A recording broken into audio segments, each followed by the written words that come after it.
Let's go back to 1988, the year I finished my studies at St. Patrick's College. It holds a special place in my heart. Those days were filled with the excitement and uncertainty of starting a new chapter. Completing my studies was more than earning a degree.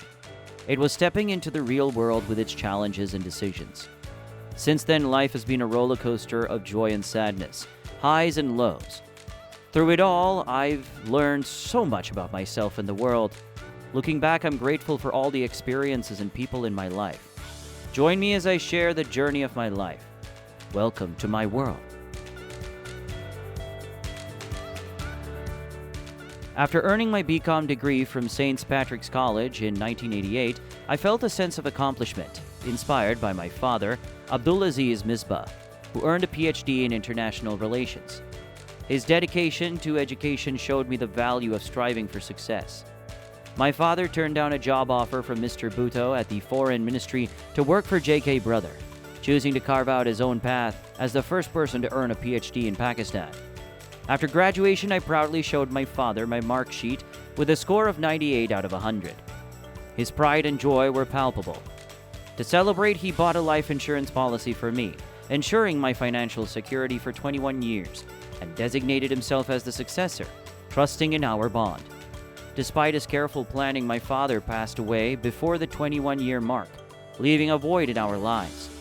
He also booked an apartment for me, knowing I preferred not to live with my mother. By covering the monthly installments, he allowed me to focus on building my life. In hindsight, I'm grateful for my father's unwavering love and foresight, which demonstrated his selflessness and devotion to his family. From 1992 to 1997, I settled into my career as an accounting teacher, holding classes from 4 to 8 p.m.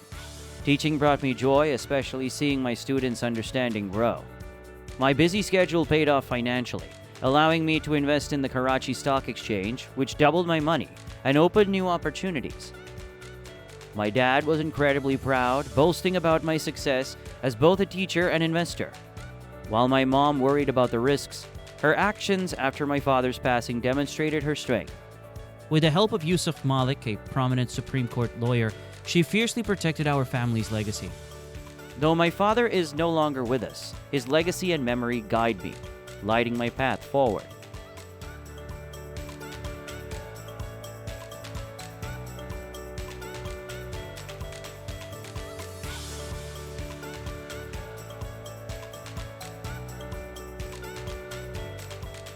In 1997, I married Hafsa from Bhatkal, India. Our wedding marked a hopeful new chapter as we moved to Karachi, Pakistan. However, Hafsa's condition to not take Pakistani nationality and eventually move abroad brought challenges, including cultural differences and uncertainties. Tensions arose between my mother and Hafsa, further complicating things. During a visit to Yusuf Malik's office, he suggested moving to India to ease the strain. This period highlighted the conflicts and changes in family dynamics during times of transition.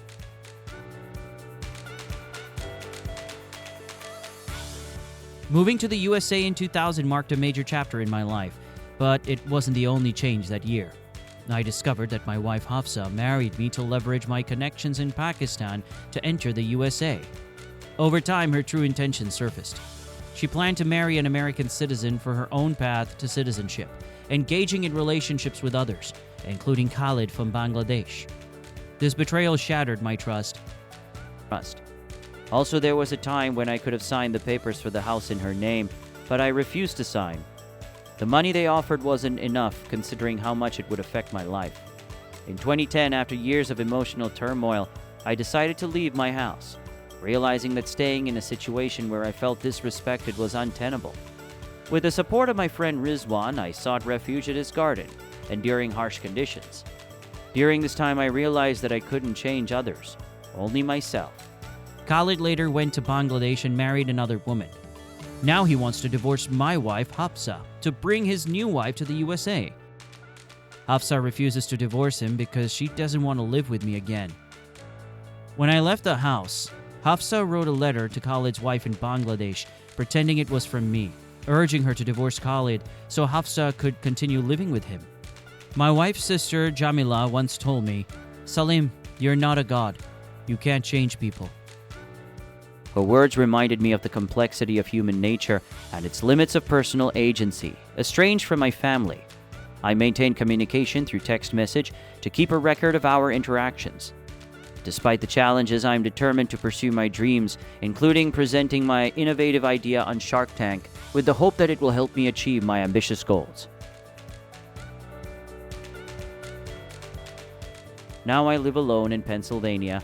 My wife took everything from me, including my son. But she can't take away my courage and determination. As long as I'm alive, I will keep fighting. Despite the challenges, I'm focused on my dream.